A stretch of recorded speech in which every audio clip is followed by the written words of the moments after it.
Three things you must do on every first date.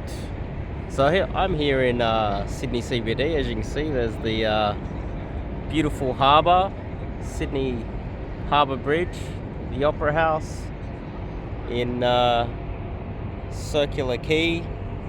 Beautiful sunny day. I think my camera picks up how blue the sky is. There you go.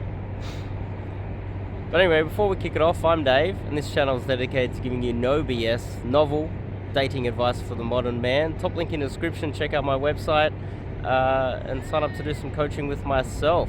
So these are three basic things. I know it's basic advice, but these are three things that you really should be doing on every first date. It's really important. Let's just get straight into it. 1, keep in mind that you can go on what is a first date, and you can both agree that it is a first date, and it can be verbalized that it is specifically a date, right? She could know it's a date, you obviously know it's a date, and then somehow during that date you can become friend zoned. She can say, I'm not exactly sure what I'm looking for these days, and you can find yourself being friend zoned quite easily if you make it a little bit too platonic and a little bit too friendly, and you don't make it very clear on that date that this is a date. You can't just verbalize, okay, it's a date logically, which men often do. Women are very emotional. I think we all know that. So therefore they need to be aware that it is a date, and you need to keep reinforcing that. Number 1 is when you first meet up with her, I recommend you going for the hug, maybe even a kiss on the cheek, and then you grab her hand to lead her towards wherever the date location is. Generally, you will be going out for dinner or something like that, or coffee or something very simple like that. Going in for the hug, holding the hand while walking towards there, what you do is you're gauging immediately where her mind is at.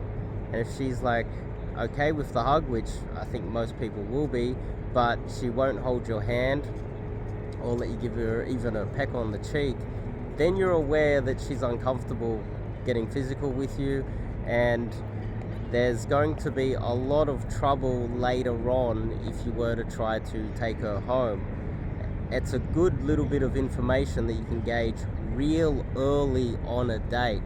And myself, after dating, I don't know, countless women, there has been times where I have gone in for the hug and tried to hold her hand, and the girl has rejected the hand, rejected the hug. There's no physicality at all. If I try to touch her lower back, just guiding her, walking towards the date location, she's even palmed me off for doing that as well. And I've actually left before the date has started at that moment. If she's palmed me off and doesn't even want to hold my hand or won't let me hug her, and it's like, there's something. It's not always you. You can't always. A lot of men, they think, okay, well, I need to use this method or strategy to fix this, escalate, and then I'm gonna fix it. No, well, if she's not going to do even the most basic of things with you, how many dates until she warms up to you? I don't know. It could be a million dates. I don't know. And it could be just a waste of your time to even getting involved with her. Maybe she's got some sort of a neuroticism, or maybe she's got some childhood trauma, or maybe there's some sort of baggage from another relationship. And if you're like, she won't even let you hold her hand, and she doesn't justify it. She doesn't say, oh, look, it's too early, and a bit later on, and she doesn't verbalize and have the communication skills to explain why. Often I would actually just leave before the date's even begun. Keep in mind, I don't have the obligation to pay for her date and look after her if she's not even interested in me. Have some boundaries and get that information early on. That's 1. 2, while you're on the date, keep in mind what you're doing on the first date is you are seeding the rest of the date. You're not sitting there on the date just talking about TV shows and sporting things and whatever topics you guys want to talk about, just random topics that don't push or move the date forward. So keep in mind that you should always be seeding what is going to come later on.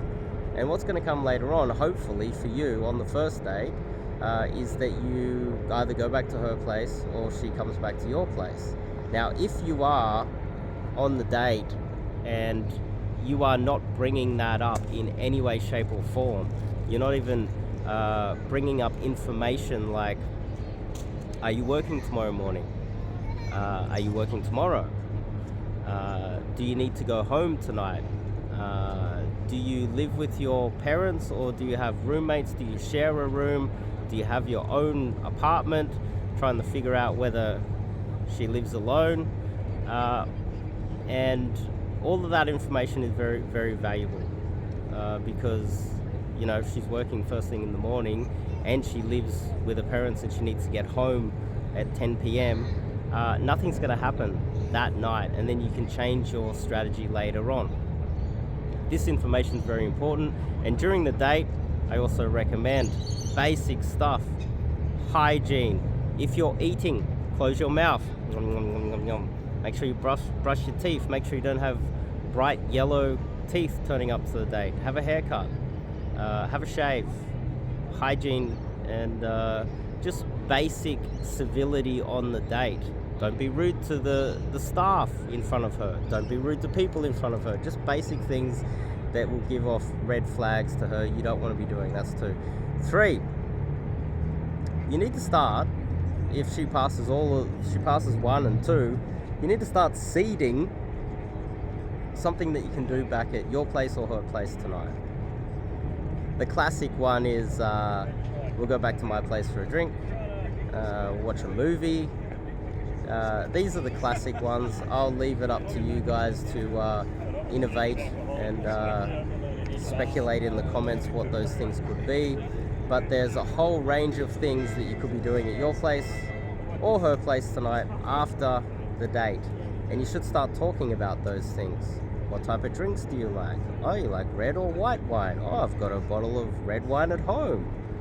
What type of movies do you like? Oh, funnily enough, I've got that movie at home, my place. We'll watch that after dinner. Basic stuff like this.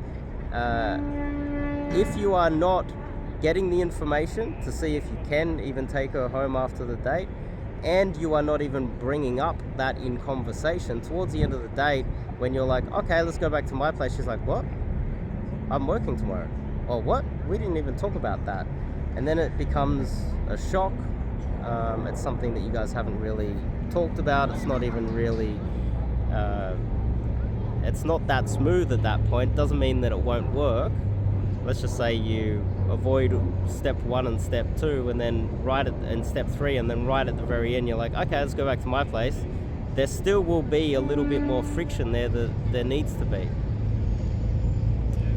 So that's 1, 2, 3. And final thoughts. Now, you're looking at this thinking, okay, so the first date you're going to try and pull. Yes. Every full first date you should try to pull. I think it's important to understand that even if she can't come back to your place on the first date, you've at least made it clear that this is a proper date that could end up at your place at any moment. And she's not going to hold any sort of animosity towards you for that. If you try to force her and pull her back aggressively, then she's going to have animosity towards you, obviously. But if you just, okay, let's go back to my place, and you seed it, and you're at least trying to lead it back to your place, she's not going to be like, oh my god, first date, you tried to pull me. She's at least going to know not to friend zone you because you're not that type of guy, right? And that's what we discussed in the very beginning of this video. So I think this is basic stuff.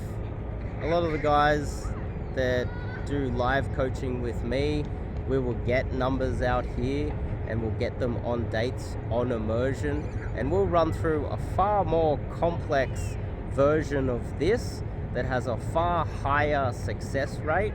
It's been tested thousands of times by myself, and it's a lot more complex than this, but this is just basic stuff for YouTube.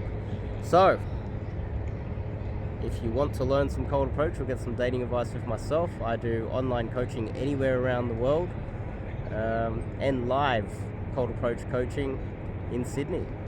See you guys in the next video.